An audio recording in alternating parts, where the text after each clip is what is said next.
Κύριοι Αντιδήμαρχοι, Δημοτικοί Σύμβουλοι, αγαπητοί συμμαθητές και αγαπητές συμμαθήτριες, κυρίες και κύριοι. Είμαστε η Σταυρίλα Παπαδοπούλου και η Μάγδα Ιορδανίδου. Χαιρόμαστε για τη σημερινή παρουσία μας στο 5ο Δημοτικό Συμβούλιο Πέδων. Εκπροσωπούμε το πρώτο Δημοτικό Σχολείο Νάουσας και θα σας μιλήσουμε για ένα ζήτημα που αντιμετωπίζουμε στο σχολείο μας.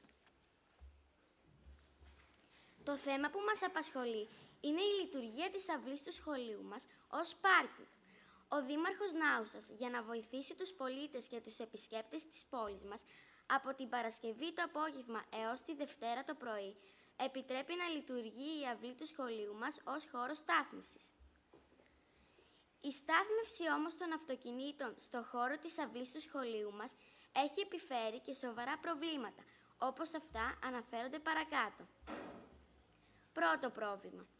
Τα παιδιά δεν μπορούν να μαζευτούν και να παίξουν στο σχολείο από την Παρασκευή το απόγευμα μέχρι την Κυριακή το βράδυ, όπως έκαναν μέχρι τώρα. Στην περίπτωση που θα μπορέσουν να παίξουν, υπάρχει κίνδυνος να προκληθούν υλικές ζημιές στα σταθμευμένα αυτοκίνητα. Δεύτερο πρόβλημα. Πολλοί οδηγοί πετάνε κάτω τα σκουπίδια τους. Τρίτο πρόβλημα. Το πιο σημαντικό και επικίνδυνο όμως για την υγεία των μαθητών-μαθητριών είναι το γεγονός ότι πολλοί από τους χρήστες κάνουν τις βιολογικές τους ανάγκες στο χώρο της αυλής. Αν και ο Δήμος έχει δεσμευτεί για την καθαριότητα της αυλής, αυτό δεν γίνεται με συνέπεια, ιδίως όσον αφορά την απολύμανση του χώρου. Τέταρτο πρόβλημα. Σε ώρες λειτουργίας του σχολείου μας βρίσκονται ακόμα αυτοκίνητα στην αυλή, με αποτέλεσμα να διαταράσσεται η ομαλή λειτουργία του σχολείου και να υπάρχει κίνδυνος ατυχημάτων για τους μαθητές-μαθήτριες. Πέμπτο πρόβλημα. Έχουμε προγραμματίσει δράσεις αισθητικής αναβάθμισης αυλής, όπως ζωγραφική, δημιουργία παιχνιδιών στο δάπεδο, διαγραμμίσεις γηπέδων. Όλα αυτά, πώς θα διασφαλίσετε ότι δεν θα φθαρούν από τα ελαστικά των αυτοκινήτων και ότι θα συνεχίσουμε να τα χαιρόμαστε εμείς? Λύσεις που προτείνουμε. 1. Τη δημιουργία χώρων πάρκινγκ σε άλλα μέρη στην πόλη μας που δεν έχουμε εκμεταλλευτεί σωστά μέχρι στιγμής. 2. Μέχρι να λυθεί με άλλο τρόπο το πρόβλημα του πάρκινγκ και η αυλή του σχολείου να χρησιμοποιείται αποκλειστικά για τους μαθητές-μαθήτριες το πρωί και για παιχνίδι το απόγευμα, σας προτείνουμε την παραχώρηση της μίας αυλής ως χώρο στάθμευσης και της δεύτερης ως παιχνιδιού. Με τον τρόπο αυτό θα παίζουμε και εμείς τα παιδιά και μάλιστα με ασφάλεια. Θεωρούμε ότι αυτό είναι απόλυτα δίκαιο. Τη δημιουργία μιας μεγάλης ενημερωτικής ταμπέλας με τα ωράρια λειτουργίας του πάρκινγκ και τις συνέπειες της μη συμμόρφωσης στους κανόνες. Την ύπαρξη μιας μικρής χρέωσης για αντισταθμιστικά ωφέλη. Την τοποθέτηση κάδων σκουπιδιών.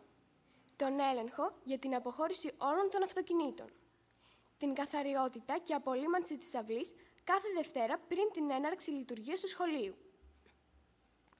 Την αλλαγή της απόφασης για τη λειτουργία του πάρκινγκ μόνο από το πρωί του Σαββάτου και μέχρι το μεσημέρι που λειτουργεί η λαϊκή.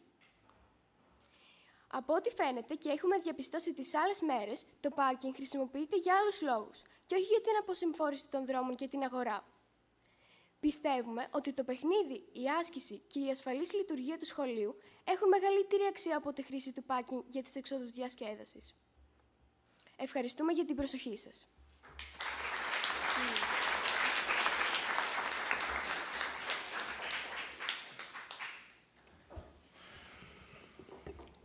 Ευχαριστούμε που έχει ο κύριος Ντάγκας. Λοιπόν, παιδιά, το θέμα αυτό μας έχει απασχολήσει πάρα πολύ. Από την αρχή ανάληψη των καθηκόντων μας, ακριβώς όπως τα αναφέρατε οι μαθήτριες του πρώτου Δημοτικού Σχολείου, ακριβώς έτσι είναι τα πράγματα. Κάνουμε μεγάλη προσπάθεια να βρούμε χώρους πάρκινγκ, έτσι ώστε να αποσυμφορήσουμε το Δημοτικό Σχολείο, την αυλή του σχολείου σας, για να γίνει χώρος για τα παιχνίδια της απογευματινής ώρας για τους μαθητές. Είμαστε σε καλό δρόμο. Θα δούμε τις προτάσεις σας, θα τις επεξεργαστούμε. Είμαστε σε επικοινωνία με τη διευθύντρια του σχολείου σας, η οποία έχει και αυτή την ανησυχία Σκεφτείτε ότι και για μένα η θέση δική μου δεν είναι η καλύτερη, γιατί και εγώ είμαι εκπαιδευτικός και είναι πάρα πολύ άσχημο να πηγαίνεις το πρωί στο σχολείο τη Δευτέρα το πρωί και να βλέπεις οχήματα μέσα στην αυλή του σχολείου. Καθόλου ευχάριστη εικόνα.